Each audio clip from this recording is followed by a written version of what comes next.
নবী যদি সুপারিশ না করে আপনি কি করবেন? করার কিছু আছে?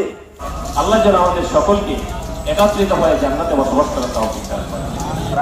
থাকবে না, এই জন্য বলতেছি, আহ্বান করতেছি, আমরা যেহেতু মুসলমান, নিজেকে মুসলমান উঠাতে হবে। আমি মসজিদে আসছি, মাথায় টুপি, গায়ে জামা, এখন আমি মুসলমান, কিন্তু আপনি নেন, আল্লাহ তাআলা আপনাকে মাফ করে দিতে পারেন। আমরা তো মুসলমান, দুর্বল ঈমান, শয়তানের ধোঁকায় পড়ে গুনাহ করি, শয়তানের ধোঁকায় পড়ে আমরা গুনাহ। আমার কোনো শাস্তি বলছি, আপনাদের রাগ হওয়ার জন্য বলছি, আমার বাপদাদা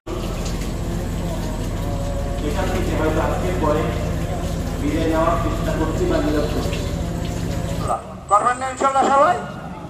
ইনশাআল্লাহ আমরা সবাই ইনশাআল্লাহ। এই ইমাম সাহেবের আমার বিদায় দিতে আসলে খুব মনে বাজে। আমার এক তাকে আমি বলে আনছিলাম, তো আল্লাহ তাকে নেখায়াত দান করুন। মসজিদ কমিটির পক্ষ থেকে আমি আপনাদেরকে ক্ষমা দৃষ্টিতে আমাদেরকে দেখবেন।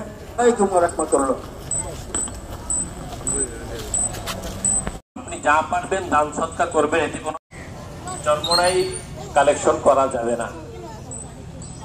প্রত্যেক ঈদে দেখছি আমি 2-3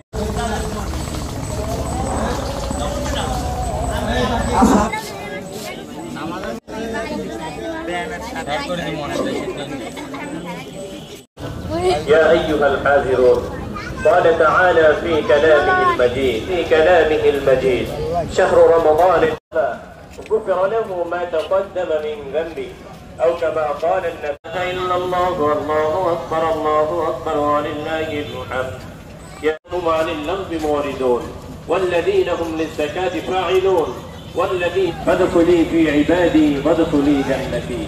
وقال رسول الله اقرأوا القرآن وعلموا الناس فإني مشهود. أعوذ بالله